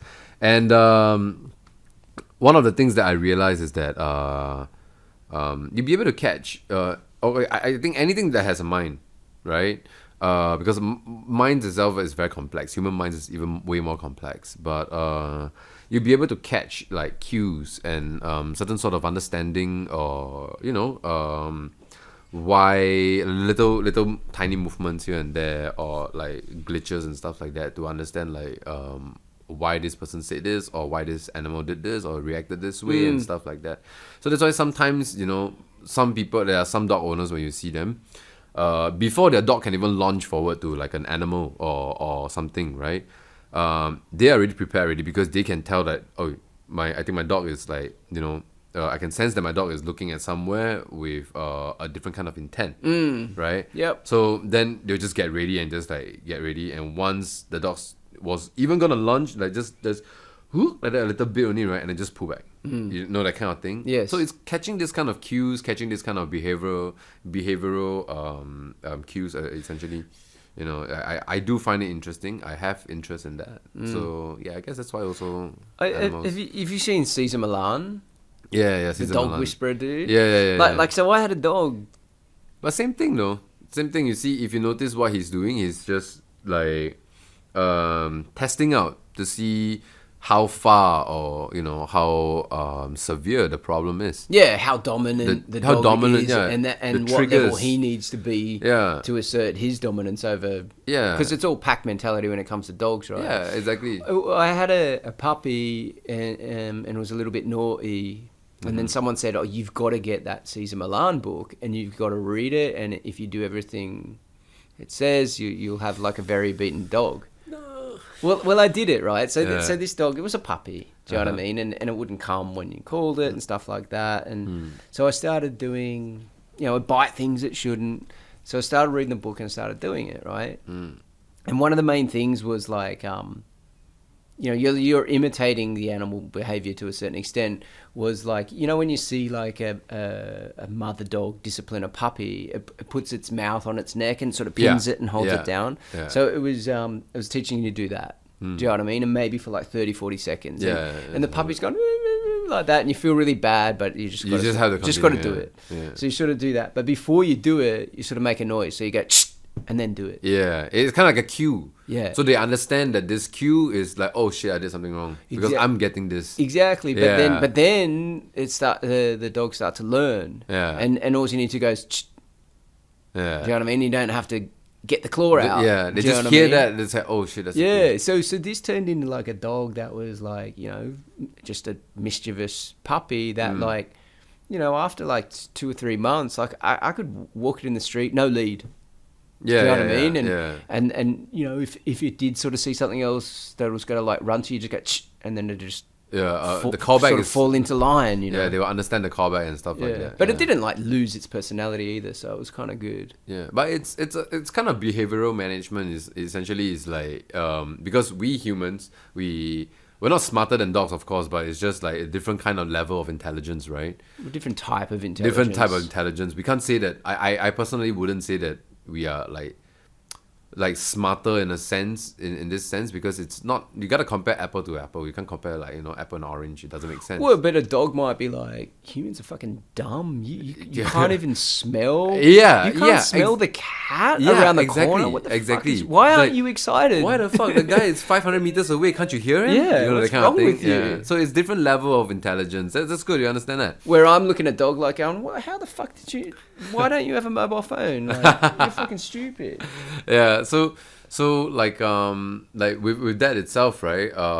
Ultimately is to at least first understand like what kind of behaviors or what kind of, you see, like because other people, they have the kind of understanding that the mom, right, the mom of the puppy, they do that to exert dominance, so Yes. that the puppy will actually listen to the mom and stuff like that. Right. See, with this understanding itself, you apply it to how you can actually communicate with the dog to let Yeah. it understand, you know, cues that they have to know, like this is no go. You can't do that to, you know, to do this. So you Right. have to learn like this is wrong, because what if you get into trouble and stuff like that, you know? Yeah. Yeah. So it's really very interesting if you think about it. Like really cool. It is, man. Yeah. And then you see that like go transfer into like your interactions with other species. For example, I had this job and some of the people are a bit naughty, so I just hold them by the neck and hold them down, and then we go like, no, this is like, you know, HR will have a like that. No, not really. Ironically, that Does is he do it done to you? us though, right? Does he do that to you? Well, as humans, that is done to you. It's just done. It's like, how do I put it? It's like drops of water, right?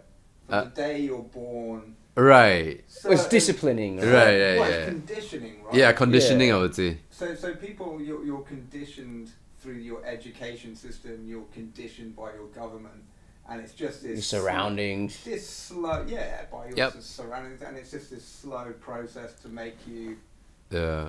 into a droid. It actually, I was feeling very upbeat about life today. What's that called? And society in general. How do I call it? It's kind of like slowly morphing your core. You know, it's slowly morphing to what whoever that is trying to morph it. You get what I mean? If you're part of the noise, part of the society, right? They always like, you know, you get in what's in, you know, like if TikTok is in, everybody start doing TikTok, then you see people like queuing for food, they can start doing dancing and shit like that. That kind of very weird shit, you know what I mean? So like it's part of society, right? But end of the day, if why I suddenly say this, because like if a person does not know how to really question yourself, why you do certain things, why you react certain way, why is it that you behave like this, your own behaviors, you get what I mean? Yeah. Apart from trying to understand about animals and how to manage animals, you at least understand, or at least try to understand yourself, right? Then you will realize that, like, you know, a lot of like what you were saying, like the conditioning, you're just getting conditioned by what the society that what everybody agrees that what society should be, or Oh, totally. yeah, you know what I mean. Totally. So everybody's just part of the noise. Everybody's just a cog. You know, we're just a cog in the whole entire machine. But I think what's really interesting is when you like break those social exactly norms. Yeah. Like, I don't know. Like sometimes like people like really. I don't know if it's because I'm a foreigner. Mm-hmm. Or maybe I look weird or whatever. Sometimes like people staring at me so much. Why? I don't know. Tattoos? Maybe, I don't know. It could be. I don't know. But like most of the time it's fine. I don't Yeah. mind. But sometimes like it's just so much that it's like, for me it's a bit like rude. It is rude. It is very rude. It's very self-indulgent. Yeah. And it's not like you're not thinking about like, well, how are you making this other person feel? Yeah. So what I noticed, like a really quick way Yeah. to get people to stop staring, You stare back. you can do that. Yeah. Right. If they look But at even you- quicker. or just ask Even them, quicker. Do you And want to this- take a picture? It lasts longer, bro. The quickest way I've worked out, and this is breaking a social norm, is you just stare at their crotch. And they just turn around and work off. Male or female. Like, it just kind of like, just go. I don't react.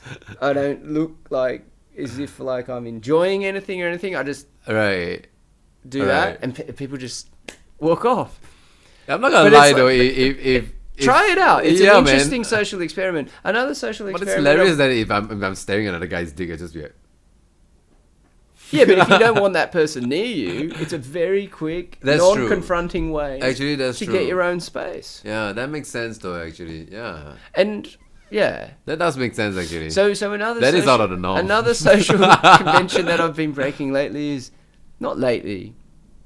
Sometimes is in the morning I find people look so miserable, and like I'll be like cycling along, like I had to ride 2 years. It's 40 minutes away. Bedok Reservoir. It's quite far from here, and I'm like riding like in the traffic like fast at a good pace, and I just see like these people like walking to work like they're You're just hating dying. life, Yeah. which and I've been one Dreading. of those people.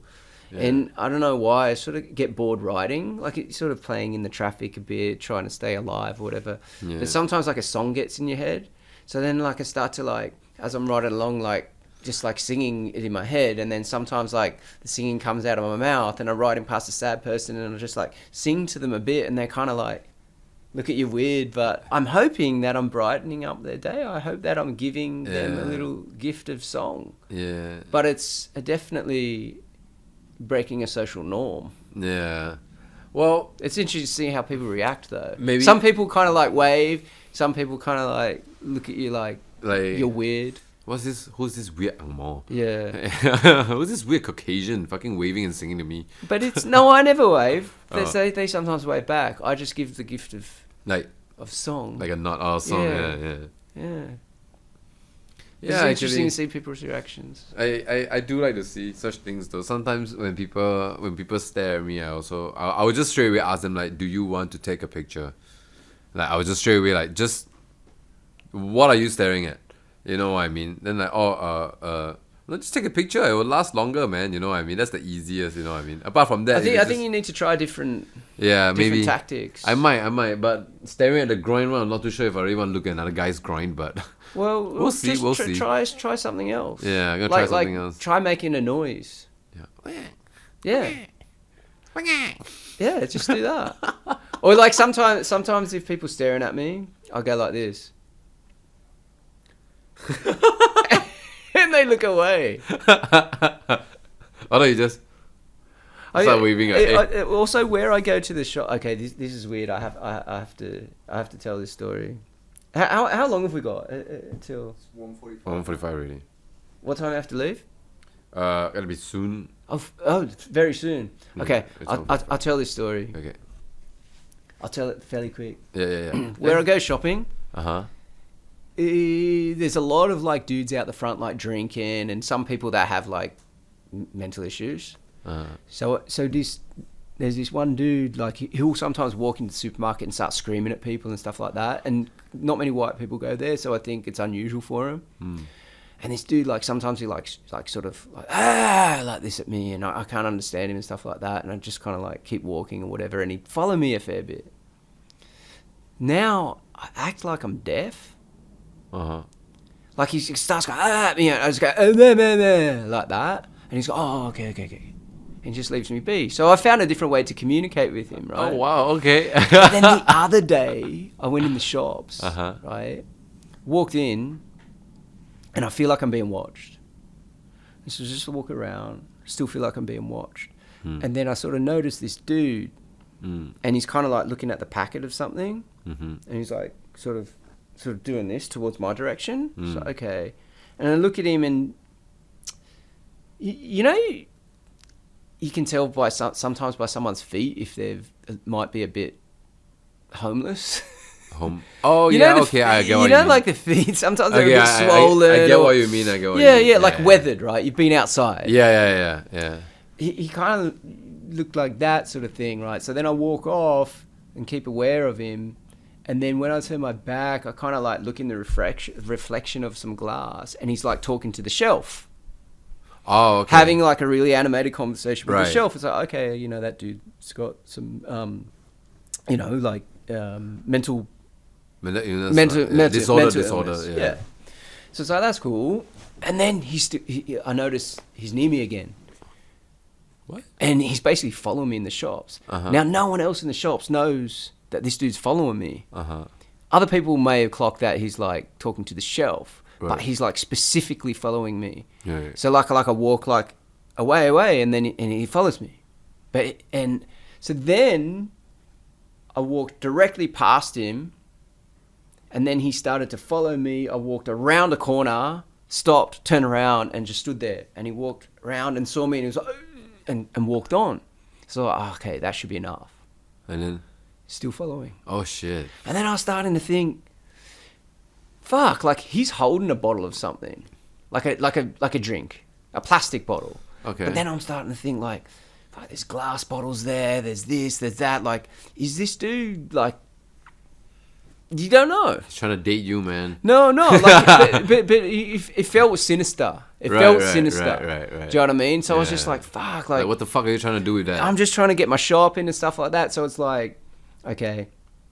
So I went to grab a weapon just in case, right? I don't know what he's gonna do. Yeah, And there's that's glass true. bottles everywhere. Jiu-jitsu, that fucker already, Yeah, but man. still, it's just a glass bottle or whatever, and I don't Yeah. want to have to jiu-jitsu no one, right? Yeah, So yeah. I picked up like a cooking oil, and it had the handle, and it was 2 liters. It was too cumbersome, and then I saw this more 1 liter one with this bulb on the end. Yeah. So I was like, okay, I'll get that, and then I can do my shopping. I'll keep an eye on the dudes, and I've got my cooking oil. Yeah. And if something happens, like Yeah, you can defend hopefully yourself, I'm not going right? to hit him, but I could even like undo it and spray it on the floor in front of him, and make then him kind of slip. walk off. Yeah. I had options, right? That's a good I had one, options. actually, So the first thing I did, I got my oil, and then I walked to the back corner of the store, and like there was no one behind me, and then I was just like looking at the store like that. yeah. And I just like sat there, stood there for a while, like and cased it out. Do you know what I mean? And he wasn't there anymore. And I had him kind of sus because I was using reflections where he'd like look through things. sort of thing. Yeah. And then it's like, okay, I think he's found some other interest. So I went through, started to get my stuff. He's next to me. Oh my god. Fucking again. Do you know what I mean? So then like I'm in the queue. Shit. And then like I'm looking, and he's kind of away. He's still looking at me. And then I went to pay. And then like I got my stuff, and I put the bottle down. I said, I don't need this, thanks. And I just put it to the side. And then I realized, fuck, I've got all my bags of shopping. Now I'm really vulnerable in case like he wants to take me out. You know what I mean? I was like, fuck, I should have bought the oil, which incidentally was that Thai brand knife. Knife, yeah. So I'd knife, sort of knife. armed myself with a knife. sort of a knife. And anyway, I just got my shopping and walked off, and nothing happened. But Yeah. Oh, well, I wanted that's to tell lucky, you though. that about. But shit, that must be really uncomfortable, man, to have It someone. was a bit following like that. a computer game. Yeah. Yeah, like a real life computer game. It was kind of fun, Yeah. but it was also kind of like just in case. Like who knows? Hey, but interesting thought. I think about it. This is what some girls go through on a daily basis. You know. Yeah, Like some how guys creeps, are creepy. Yeah, how creeps, like fucking, hiding in a corner. Catcalling, of course, is one thing. We're lucky in Singapore, it's not too much of that. But still, as a woman itself, like to walk on the streets and having to worry about things like that. We men don't have to worry. Like, I believe if any one of us walk on the street, right, like naked or whatsoever, we don't even have to worry about. We only have to worry about police. We don't have to worry about anyone coming to rape us and shit. You know what I mean? But when it comes to women, it's a Yeah, different thing. normally when I'm walking around the street naked, it's fairly trouble free. Yeah, you know what I mean. Yeah. So like, even though this is a shitty experience, but I just suddenly thought of it like. It wasn't shitty. It was like super interesting. It's gonna be fun for me though. I think I might find it fun though. Yeah. I just probably be like, It okay. was like I was computer games. Sort Challenge of accepted. thing. Yeah, then. yeah. Yeah. It's like, okay then. Imagine you hide behind somewhere, and then after he came out again, and like, you found me, your turn. Then you run away. Well, no, I should have gone. You're it. and then run away and run off, and then Imagine- hide behind the Doritos. Can you imagine he starts chasing you again? And like, no, you play cheat. You have to go and hide first. Then after you start running again, you must hide first. Then it's official. You got to go. We didn't get to talk about your that's okay. Your company, which you start in. It's all around mycology. Maybe we'll Yeah. talk about that some other time, man. Yeah. Sorry, we cutting it fine to the bone, but we better cut it, man. Or Yeah, you've got to do your next thing.